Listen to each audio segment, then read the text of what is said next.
Voici 6 comportements que tu dois absolument éliminer si tu veux réellement transformer ta vie, progresser et protéger ton énergie. Beaucoup ignorent à quel point la jalousie autour d'eux est présente. Si tu savais le nombre de personnes qui t'envient en silence, qui t'observent sans rien dire, mais qui brûlent intérieurement quand tu avances, tu comprendrais pourquoi ces conseils sont essentiels. Le plus triste, c'est que cette jalousie ne vient presque jamais d'inconnus. Elle vient de ton entourage proche, ceux que tu vois souvent, ceux à qui tu souris, ceux à qui tu donnes ta confiance sans réfléchir.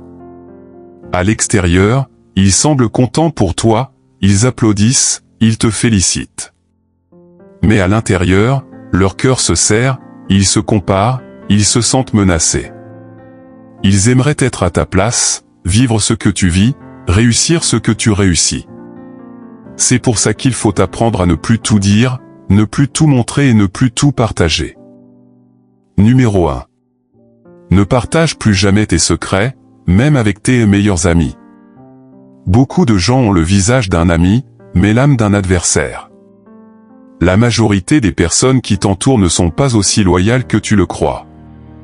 Tu penses que certains te sont fidèles, mais en réalité, ils n'attendent qu'un moment précis, une dispute, une distance, une jalousie, pour révéler ce que tu leur as confié. Les secrets que tu donnes peuvent devenir des armes contre toi. Même une personne que tu croyais honnête peut, un jour, trahir ta confiance par colère, par frustration ou par jalousie. Un secret peut aussi devenir pour eux un moyen de t'influencer, de te manipuler, ou de te pousser à faire des choix qui ne sont pas les tiens. Regarde l'histoire. Les penseurs, les inventeurs, les grands stratèges. Tous gardaient leurs idées secrètes. Ils travaillaient seuls, sans dévoiler leurs intentions, parce qu'ils savaient que l'être humain n'est pas toujours fiable. Protéger son monde intérieur, c'est protéger son pouvoir. Numéro 2. Ne révèle plus tes projets à qui que ce soit.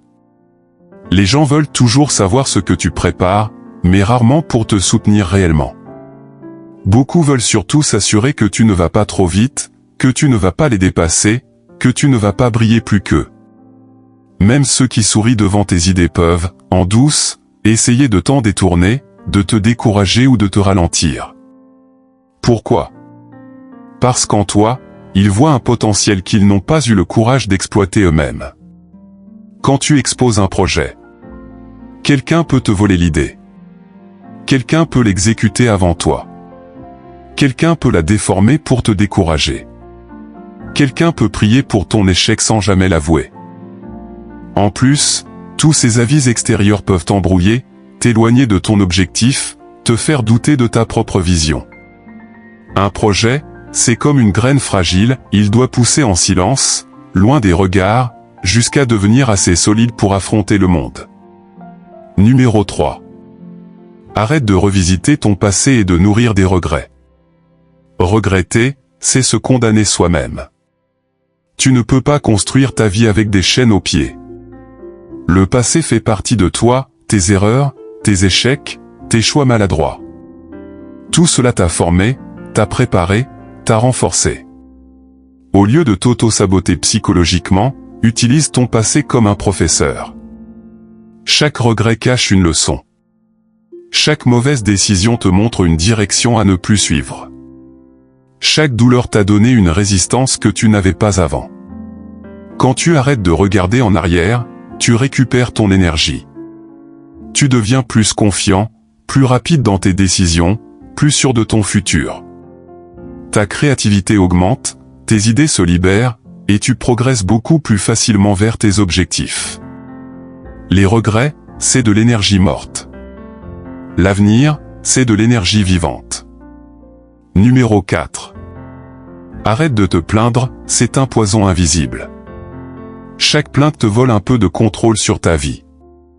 Quand tu te plains, tu te positionnes comme quelqu'un d'impuissant, quelqu'un qui subit, quelqu'un qui n'agit pas. Le temps que tu perds à te lamenter pourrait être investi dans quelque chose qui te rapproche de tes objectifs. Pendant que tu te plains, certains travaillent. Pendant que tu te plains, d'autres progressent.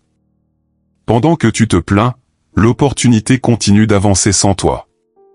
Une personne qui arrête de se plaindre devient dangereuse, parce qu'elle reprend son pouvoir. Elle devient plus positive, plus résiliente, plus disciplinée. Elle ne s'écroule plus face aux obstacles, elle cherche des solutions, elle persévère, elle avance. La plainte te garde bloqué. L'action t'en libère. Numéro 5. Ne dévoile plus tes échecs aux autres. Les gens n'oublient jamais tes erreurs. Ils les gardent dans un coin de leur tête, parfois même pour les utiliser contre toi. Certaines personnes prendront ton passé comme une excuse pour te rabaisser, te comparer, ou te diminuer. Partager trop facilement tes échecs peut diminuer ta confiance, t'exposer au jugement, t'affaiblir mentalement, attirer les critiques, renforcer la jalousie des autres. Bien sûr, parler de ces échecs peut être utile mais seulement avec les bonnes personnes. Avec celles qui veulent réellement t'aider, pas celles qui attendent une occasion pour te rappeler tes défaites. Tout le monde ne mérite pas d'avoir accès à tes vulnérabilités. Numéro 6. Ne révèle jamais tes faiblesses. Certaines personnes n'attendent qu'une seule chose, connaître ce qui te fait peur, ce qui te fragilise, ce qui te touche. Pourquoi? Parce que ça leur donne un moyen de te contrôler, de t'atteindre, ou de te détruire mentalement. En leur donnant tes faiblesses, tu leur remets la clé de ton équilibre émotionnel. Une personne mal intentionnée peut te manipuler, te menacer, te rabaisser, t'humilier devant d'autres, te faire perdre ta confiance en toi.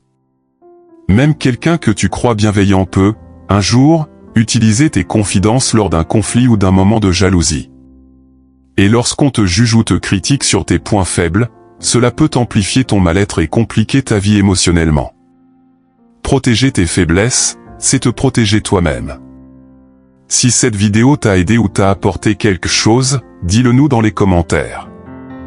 Pense à t'abonner et à nous laisser un pouce pour soutenir le travail.